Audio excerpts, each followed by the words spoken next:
Evening all. So let's have a look at the logistics suit. This is probably my favourite suit only because in terms of utility and operation, I think it's one of the good ones. I use logistics suits primarily for skirmishes as well, but we'll go through that. Let's first look at the market here. Now, again, I'm not going to look at the further kind of more high-skilled suits. We'll do that certainly as I as I get the skills to use them myself. But as you can see, you know, there's a kind of good level of range of suits here that kind of go all the way up to the prototype level 5. But again, we'll look at them maybe a bit further down the line. What I will look at today is the server, which is the Orium blueprint one, and the logistics type 1, and also the militia one as well. It's probably worth just noting what the differences are. Obviously there's certain statistical differences, but for logistics suits the main differences are around slots, because the reason you're going to use a logistics suit is generally because they have a high utility behind them. So you see the militia one only has 2 infantry equipment slots, which that's pretty important, and we'll come to that in just a moment. Anyway, let's have a look at some suits.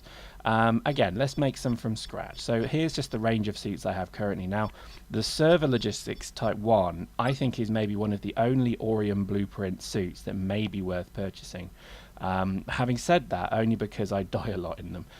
This is the militia one, and as you can see, it's only got the two equipment slots, which I think is the main reason why you would use logistics suits. I'm happy to be debated on that point, but to be honest, main focus I would say logistics suits have is the ability to drop uplinks, the ability to drop ammo, the ability to repair, the ability to, you know, do all of these things that basically support a war, you know, a gang's attack or defense of a particular place. So I'm a big kind of proponent of the you know, the equipment actually being pretty tactically quite important. So drop pads and ammo forges, I think, are probably the 2 key things to bear in mind. But don't forget, you know, proximity explosives, remote explosives, even things like the medical revival tools, things like that. They're all quite important. So I think logistics suits to me are kind of pretty important. Now, an observation I have is that the power grid on these suits isn't great. So generally, you may have to find yourself,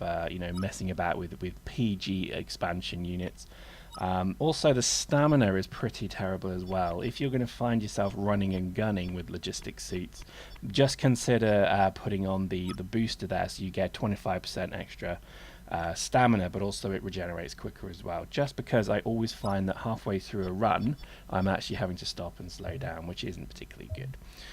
But yeah, as you can see, you know, as a suit, it's a good alternative to assault suits. If you're just going to run and gun, then logistics with a bit of work, you know, a bit of a shield mod or a plate, can be made to be as good. Now, look at the server logistics type 1. This is the Aurum suit, and I use this pretty much all the time.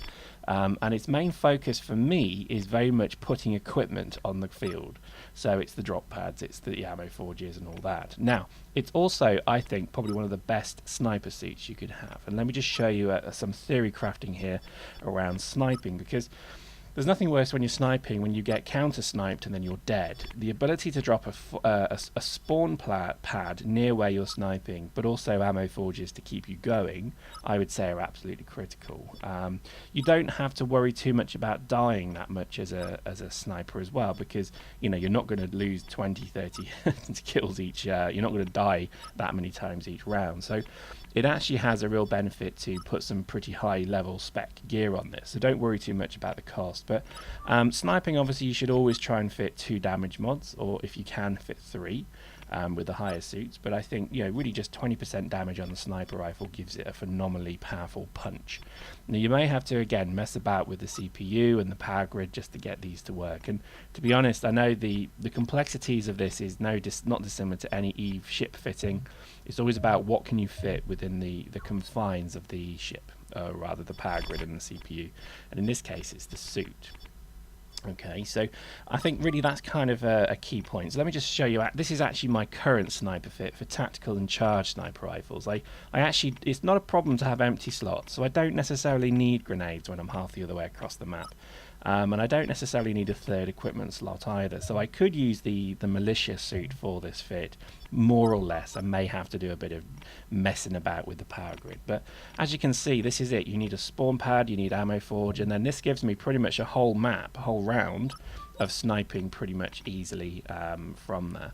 I also have run and gun logistics suits. So you see here I've actually got the repair tool there, so I can actually run and gun. Now I've got remote explosives and I've got a GEC-38, so that's just a normal assault rifle there. I generally don't shield tank, although I have put a bit of a buffer on some of these characters. I usually just fit the armor rep and the plate. The reason I don't just put one or the other on is because I still believe that the longevity of the fight is better than the first engagement. So it's better to repair yourself passively than it is to win the first round and get killed the second round with no armor. Okay.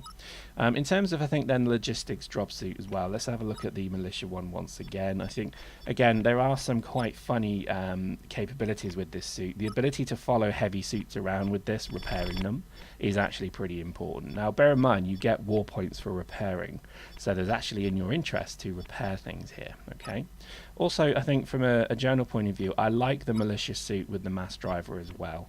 But if you're going to do this fit, you generally will need an ammo forge. The mass driver runs out of ammo as soon as you click the trigger, pretty much. So you do need that thing. Now, again, everything comes to how you want to play. When I play Dust, I like to go into engagements knowing I've got the max damage I can possibly do. I may not be that well armed and tanked, or armoured or shielded or tanked, but to me I think it's more important just to put them down before they put you down. And I see a lot of this. It's funny because when you do that kind of 1v1 engagement, when somebody's got an assault suit with an assault rifle and they're dancing around, I generally find that I very rarely lose when I've got a fit like this, because the mass driver panics them and it also pretty much wipes them out with a couple of shots.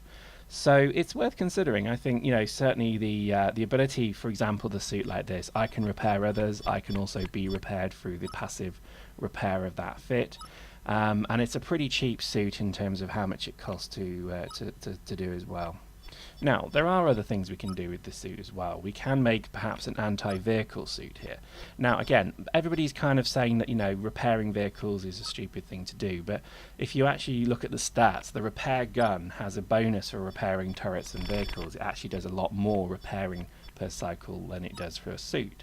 So there's nothing wrong with having a completely buffered tank or dropship with no rep, and then using the suit, get to a save point, get out and rep it. The only issue is currently it's not like Planetside 2. Somebody will just jump in your tank and take it, so you do need to be aware of that. But as an anti-vehicle one, there we go. We've got proximity explosives, we've got a swarm launcher, we've got the repper as well if we need it, and if we wanted to, we could throw some AV grenades on this as well. And that's a very nice, simple, almost tactical vehicle or anti-vehicle fit right there. Now you probably need to add a bit to the buffer, so maybe not a damage mod, maybe you would put a shield mod or something, just to make that survivability a bit more. But I think the reality of it is that's probably all you would need for a nice fit there. So you can see pretty much a logistics suit that I got, which is again the Aurum one I bought. I'm making my use of it quite high because I do rate it. I think I love going into skirmishes knowing that I can, support the battle by using remote explosives, by dropping spawn pads, by dropping ammo, because all of that generally will get you war points as well. So it's not just about running and gunning. It's actually about, if you're able to support your side a bit better as well, you generally do quite well within the map.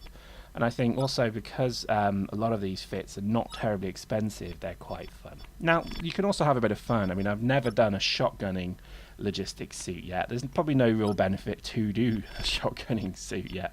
Other than probably it would just confuse people, because again there is this kind of conception of, oh hang on, that's a heavy, therefore he's going to have a forge gun, a laser or a minigun, whereas if suddenly all of a sudden he comes around the corner with a shotgun, that's quite funny.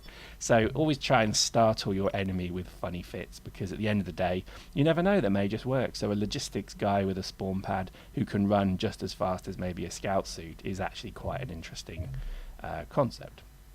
So there we go. Hope you enjoyed that. That was my logistic fits. If you have any more, if you think there's better ones, then please just respond to the comments in the post, or drop me a line and we'll go through them. But hope you enjoyed that. See you next time.